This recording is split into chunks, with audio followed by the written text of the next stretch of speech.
बिस्मिल्लाहिर्रहमानिर्रहीम अस्सलाम वालेकुम। High star and north city public secondary school and college की तरफ से आप तमाम बच्चों को ऑनलाइन लेक्चर्स में खुश आमदीद। हम उम्मीद करते हैं कि आप तमाम बच्चे बखैर आफियत से होंगे।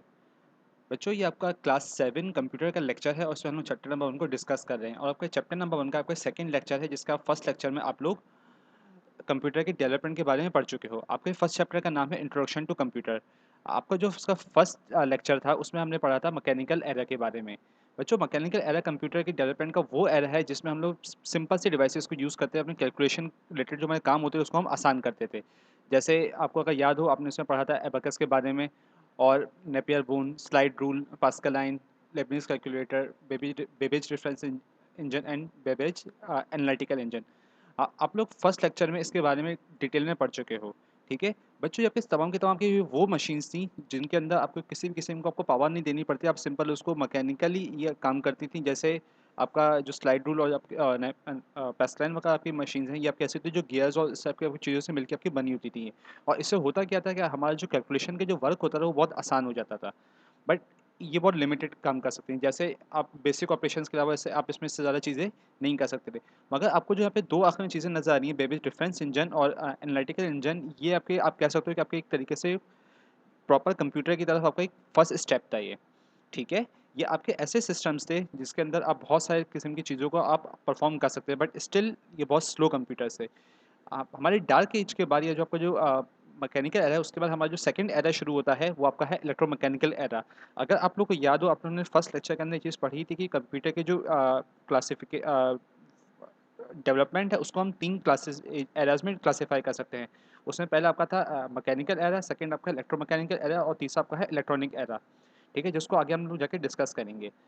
अब जो आपका सेकंड एरा कहलाता है वो आपका है इलेक्ट्रोमैकेनिकल एरा। अगर आपको इसको नाम पे गौर करो, आपको इससे समझ जाएगा मैकेनिकल एरा का मतलब क्या है। आपके ऐसे सिस्टम जिससे आपके मैकेनिक्स आपके इन्वॉल्व हो, जैसे आपके गियर्स, पुलीज़ वगैरह, आपके इसके इस टाइप के सिस्टम आपकी चीज़ें इसमें इन्वॉल्व हो सिस्टम को बनाने के। सेकेंडली आपका इलेक्ट्रो इलेक्ट्रो का मतलब यहाँ पे ये है कि इसमें इलेक्ट्रिसिटी या फिर उस जैसे कोई दूसरी आपकी चीज़ यूज़ होगी उसको पावर देने के लिए। ये है बच्चों आपकी बहुत इंपॉर्टेंट जनरेशन, बहुत इंपॉर्टेंट आपका एरा है कंप्यूटर डेवलपमेंट का। और उसके अंदर आपकी जो सबसे इंपॉर्टेंट डिवाइस है वो आपकी है हरमन हॉलरे टेबुलेटिंग मशीन। और ये आपकी बनाई गई थी 1890 के अंदर। और ये जो हरमन हॉलरे साइंटिस्ट थे, इनका ताल्लुक है यूएस से। बेसिकली इनको टास्क गवर्नमेंट की तरफ से एक टास्क दिया गया था कि गवर्नमेंट जो सेंसस करती है आपने उसको कैलकुलेट करना होता है। अब सेंसस में होता क्या है, आप लोगों को जाके काउंट करते हो। अब अगर आप एक कंट्री का आप काउंटिंग करना शुरू करोगे तो उसके अंदर आपका बहुत सारा डाटा आपको जमा होता रहेगा एंड उसको काउंट करना पॉसिबल नहीं होता है। और अगर आपको डाटा बहुत ज़्यादा हो तो आपको बहुत ज़्यादा टाइम चाहिए होगा सिंपल मशीन्स के थ्रू उसको सॉल्व करने के लिए। तो गवर्नमेंट ने इनको एक टास्क दिया था कि आप कोई ना कोई ऐसी मशीन बनाइए जिससे हमारा जो कैलकुलेटिंग वर्क है ये बहुत फास्ट हो जाए। तो हेमन हॉलरिथ ने क्या किया था, एक डिवाइस बनाई जिसका नाम उसने रखा हॉलरिथ टेबुलेटिंग मशीन। और इस मशीन की खासियत ये थी कि इसने जो सेंसर्स का जो डाटा था वो पूरे के पूरे सेंसर्स को इसने 6 महीने के अंदर डाटा को कंपाइल करके रिजल्ट आपको दे रही थे ये। ठीक है, तो आपका एक सबसे एक बहुत इंपॉर्टेंट आपकी क्लासिफिकेशन थी। और आपको स्क्रीन पे नज़र आ रहा होगा या आपका कंप्यूटर इस तरीके से आपको नज़र आता था। इसके अंदर हम डाटा को एंटर करते थे पंच कार्ड्स के थ्रू, कंप्यूटर उसको प्रोसेस करता था और उसको एक जगह पे स्टोर करता था और आखिर में आपको फिर सारे रिजल्ट्स दे देता था। बच्चों, इसके बाद जो हमारी सबसे इंपॉर्टेंट एज है वो आपकी है इलेक्ट्रॉनिक एरा या मॉडर्न एज। ये वो एरा है या वो आपकी ये वो एज है जिसमें हम लोग राइट नाउ प्रेजेंट हैं ये। ठीक है, आपका जो मैकेनिकल इलेक्ट्रोमैकेनिकल एरा है वो आपका ख़त्म होता है तकरीबन 1940s में आके वो एंड हो जाता है, क्योंकि उसके बाद आपकी इलेक्ट्रिसिटी इन्वेंट हो जाती है और वो और साथ साथ आपकी उसके बहुत सारे आपके ऐसे इलेक्ट्रॉनिक कंपोनेंट्स आपके मार्केट में आ जाते हैं जिसके थ्रू हम कंप्यूटर की स्पीड को बहुत फास्ट कर सकते हैं। तो हमारा जो इलेक्ट्रॉनिक एरा है कुछ ऑथर्स के अकॉर्डिंग ये 1940 से स्टार्ट होता है और कुछ के अकॉर्डिंग ये 1946 से स्टार्ट होता है ये। सो इसमें दोनों डेट्स सही हैं, आप कोई भी यहाँ पे आप कंसीडर कर सकते हो। ठीक है, अच्छा अब हुआ क्या कि आपका जो ये पूरा एरा है इसको आप टोटल 5 जनरेशंस के अंदर हम डिवाइड कर सकते हैं। ये जनरेशन बेसिकली क्या है, एक आपकी first generation, second generation, third, fourth और फिफ्थ, टोटल आपके यहाँ पे 5 जनरेशंस हैं। अब यहाँ पे जनरेशंस का मतलब ये है कि आपके कंप्यूटर के ऐसे आपके ऐसे ही कोई ना कोई उसके अंदर इनोवेशन आना है जिससे कंप्यूटर की सारी अपीयरेंस चेंज हो जाइए। तो आइए अब हम एक-एक करके एक इन जनरेशंस को पढ़ना स्टार्ट करते हैं। ठीक है? ये आपकी है फर्स्ट जनरेशन। अब फर्स्ट जनरेशन के अंदर आपका जो सबसे इम्पोर्टेंट कंपोनेंट था वो आपका था वैक्यूम ट्यूब्स। अब ये वैक्यूम ट्यूब क्या चीज़ होती है? जब भी कंप्यूटर ने काम करना होता है तो उसको डाटा को कंपाइल करने के लिए और जमा करने के लिए ये कोई ना कोई इसको कंपोनेंट्स चाहिए होते हैं ताकि ये प्रॉपर्ली वर्क कर सके। अब फर्स्ट जनरेशन जो कंप्यूटर्स है उसके अंदर आपकी वैक्यूम ट्यूब्स यूज़ होती थी ये, ठीक है। एंड जो आपकी जो इसकी ड्यूरेशन है वो आपकी है कुछ बुक्स अकॉर्डिंग 1940 से 1956 और कुछ के अंदर इसको 1945 46 से इसको 56 तक भी कंसीडर करते हैं। इससे दोनों ठीक है, आप ईयरली लिख लो या 46 आप लिखना चाहो, आप दोनों यहाँ पे आपके लिए ठीक है ये। उसके अलावा आपका जो मेन कंपोनेंट है वो आपका था वैक्यूम ट्यूब्स, ठीक है बच्चों। ये आपकी ट्यूब्स आप ऐसे समझ लो, आपकी जो बल्ब होते हैं पुराने ज़माने वाले येलो कलर के बल्ब होते थे, ये उस तरह की होती थी ना, बट बहुत बड़े साइज़ में होती थी ये। और कंप्यूटर के अंदर इस टाइप की हज़ारों ट्यूब्स आपकी यूज़ होती थी, जिससे आपका कंप्यूटर प्रॉपर्ली काम करता था ये, ठीक है। इसमें आपकी जो स्टोरेज होती थी डाटा को स्टोर करने के लिए, वो आपके थे पंच कार्ड्स के फॉर्म में था। पंच कार्ड जैसे हमारे एटीएम कार्ड्स होते हैं, इसी तरह का एक आपका एक कार्ड होता है जिसके ऊपर होल्स पंच हुए हुए होते हैं, जिसको कंप्यूटर रीड करके डिकोड कर सकता है, ठीक है। और कंप्यूटर इसी तरीके से डाटा को सेव भी करता है उन कार्ड्स के ऊपर। इसी तरह जो उसके अंदर जो मेन मेमोरी यूज़ होती थी वो आपके मैग्नेटिक ड्रम्स होते थे। ये आपके बहुत पुराने ज़माने की टेक्नोलॉजी और ये बहुत बड़े-बड़े साइज़ के अंदर होते थे ये। अच्छा, उसके बाद जब कंप्यूटर ने अपनी वर्किंग करनी है तो आपको कोई ना कोई उसको लैंग्वेज चाहिए होती है काम करने के लिए। तो आपकी जो ये जनरेशन, इसके अंदर आपको लो लेवल मशीन लैंग्वेजेस आपको यहाँ पे नज़र आती हैं। मशीन लैंग्वेज नॉर्मली यूज़ होती थी इस तरह के कंप्यूटर्स को ऑपरेट करने के लिए। मशीन लैंग्वेज बच्चों ऐसी लैंग्वेज होती है जिसको जो बाइनरी लैंग्वेज पे कंपोज होता है। बाइनरी लैंग्वेज आपकी वो लैंग्वेज होती है जिसके अंदर ज़ीरोज़ और 1 के थ्रू कंप्यूटर से कम्युनिकेट करते हैं। ये बहुत मुश्किल लैंग्वेज होती थी जिसको याद करना और या मेमोराइज़ करना आसान काम नहीं था। तो उसको सिर्फ़ बहुत सिलेक्टेड लोग ही यूज़ करते थे सारे कंप्यूटर्स को, मगर जो यूज़ करते हैं उनका काम उससे बहुत फ़ास्ट हो जाता था ये। अच्छा, ये जनरेशन नो डाउट बहुत अच्छी थी, ऐसे बहुत इनोवेशन लेके आई, मगर इसके अंदर बहुत सारी प्रॉब्लम्स थी। इसके अंदर सबसे बड़ी प्रॉब्लम ये थी आपकी जो वैक्यूम ट्यूब्स थी। अब वैक्यूम ट्यूब्स के अंदर मसला ये था कि जैसे ये काम करती थी, ये बहुत ज़्यादा हीट प्रोड्यूस करती थी। जब बहुत ज़्यादा हीट प्रोड्यूस होंगी तो आपको वहाँ पे कोई ना कोई कूलिंग सिस्टम्स आपको वहाँ पे लगाने पड़ते हैं ताकि आपका कंप्यूटर काम कर सके, वरना आपका कंप्यूटर सडनली वर्क करना छोड़ देगा, मतलब क्रैश एकदम से आपका हो जाएगा। तो आपका डाटा उस तरीके से आपका लॉस हो सकता है ये। तो उसके अलावा ये आपकी उस बहुत बड़ी होती है साइज़ के अंदर, तो जब आप बहुत सारे ट्यूब्स को एक कंप्यूटर के अंदर जब लगा दोगे तो कंप्यूटर का जो साइज़ होता है ना वो बहुत बड़ा हो जाता है।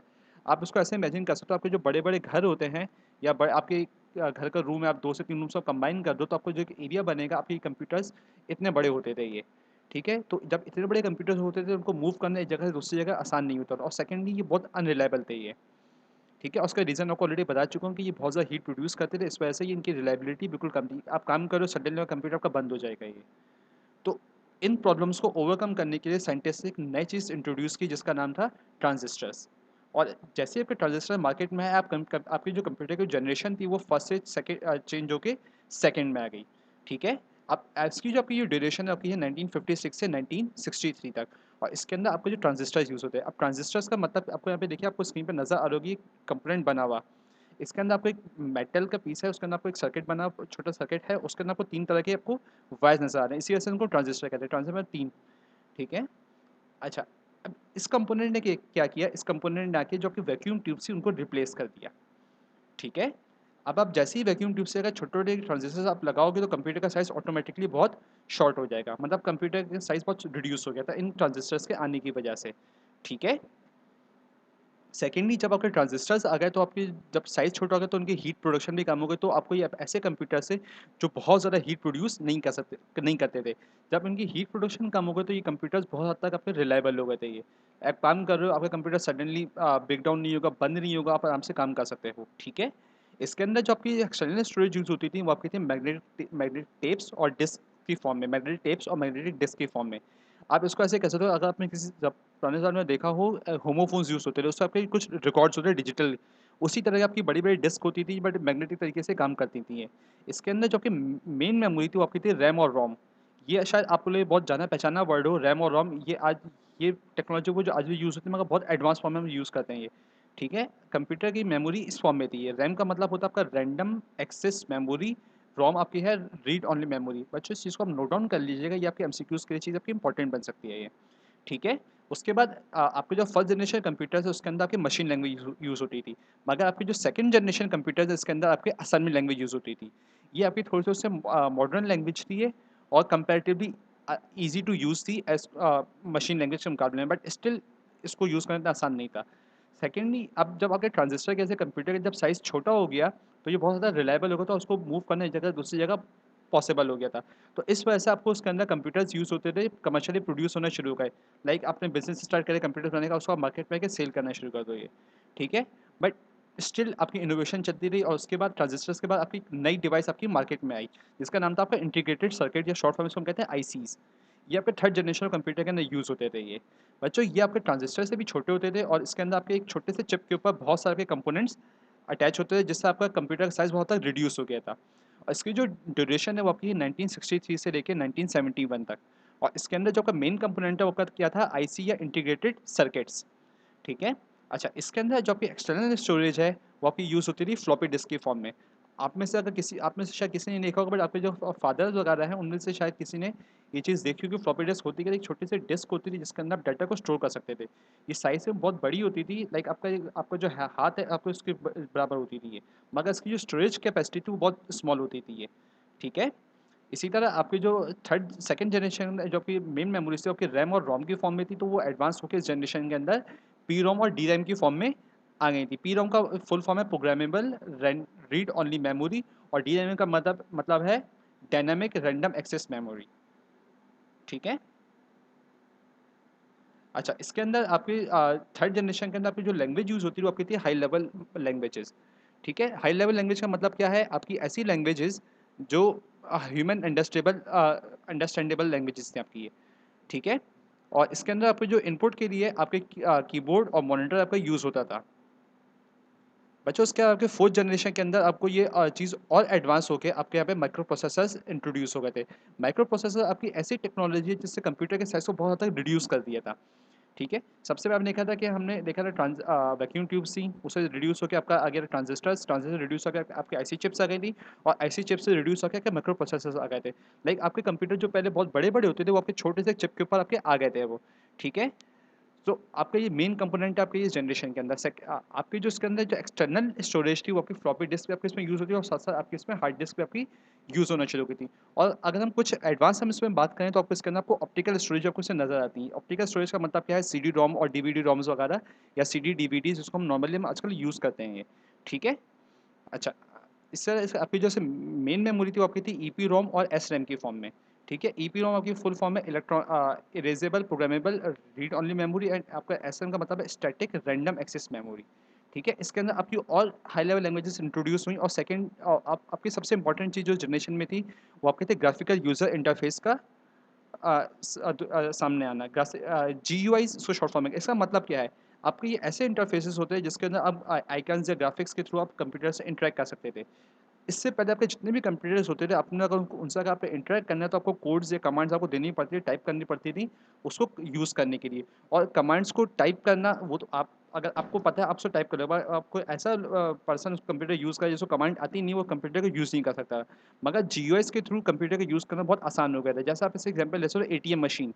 एटीएम मशीन की जो स्क्रीन होती है वो आप कह सकते हो आपका एक जीयूआई इंटरफेस है वो। अगर आपको नहीं पता कंप्यूटर कैसे काम करता है और फिर भी जाकर उसको आप यूज़ कर सकते हो आप उसको क्लिक करके अपना काम आप उससे परफॉर्म कर सकते हो। अच्छा बच्चों ये जो जनरेशन है ये आपकी स्टार्ट होती है 1971 से मगर ये स्टिल आपकी इन प्रोग्रेस है ये आपकी जनरेशन ख़त्म नहीं हुई है ये।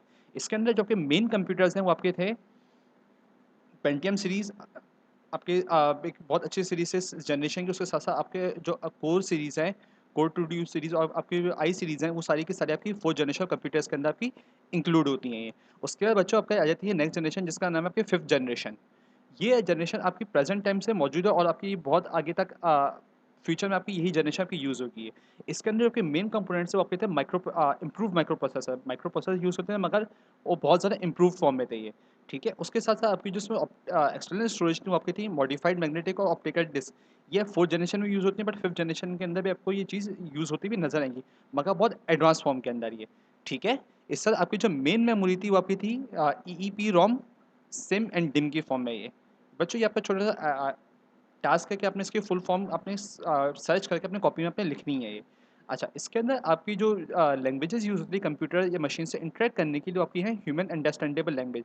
जैसे अगर आपने अपने पेरेंट या आपने अगर किसी भाई साहब आप कौन सी लैंग्वेज में बात करोगे जो आपको और उसको समझ आपके भाई को समझ में आ जाए। इसी तरीके से जो फिफ्थ जनरेशन जो कंप्यूटर्स हैं वो आपकी ऐसी लैंग्वेज यूज़ करते हैं जिसको ह्यूमन आराम से समझ सके और कंप्यूटर भी उसको समझ सके। जैसे आपने अगर देखा होगा वॉइस कंट्रोलिंग या वॉइस सर्च फीचर्स आपकी बहुत सारी चीज़ों को नज़र आते हैं वो आप कैसे होगा आपको फिफ्थ जनरेशन कंप्यूटर की छोटी सी एक झलक है वो। ठीक है। इसके अंदर जो आपकी जो सबसे इंपॉर्टेंट चीज़ आई थी वो आपकी आई थी आर्टिफिशियल इंटेलिजेंस। ये क्या चीज़ है जैसे हमारा माइंड है, हम सोच सकते हैं किसी चीज़ को, बट कंप्यूटर्स सोच नहीं सकते। कंप्यूटर वही करेगा जो चीज़ आप कहोगे करने के लिए। मगर 5th जनरेशन के अंदर ये चीज़ पॉसिबल है कि कंप्यूटर कुछ लिमिटेड कंडीशंस के अंदर अपनी मर्ज़ी से डिसीजंस ले सकता है, ठीक है? इस चीज़ को कहते हैं आर्टिफिशियल इंटेलिजेंस। इसको आप हायर क्लासेस में या आगे जाके इसको बहुत डिटेल में पढ़ोगे, ये आर्टिफिशियल इंटेलिजेंस होता क्या है, और ये बहुत इंटरेस्टिंग चीज़ है। अगर आपको इंटरेस्ट है तो आप इस चीज़ को आप सर्च करो इंटरनेट के ऊपर, आपको बहुत सारी इन्फॉर्मेटिव चीज़ आपको उसमें ना मिलेंगी ये, ठीक है? इसके जो आपको, अगर आप मेन फॉर्म्स अगर देखना चाहो, आपको रोबोट्स वगैरह जो हैं वो आप कह सकते हो कि 5th जनरेशन कंप्यूटर का एक फॉर्म है ये, ठीक है? अच्छा, अब आइए, अब हम आते हैं आपके होमवर्क की तरफ जो अपने कॉपी में करना है।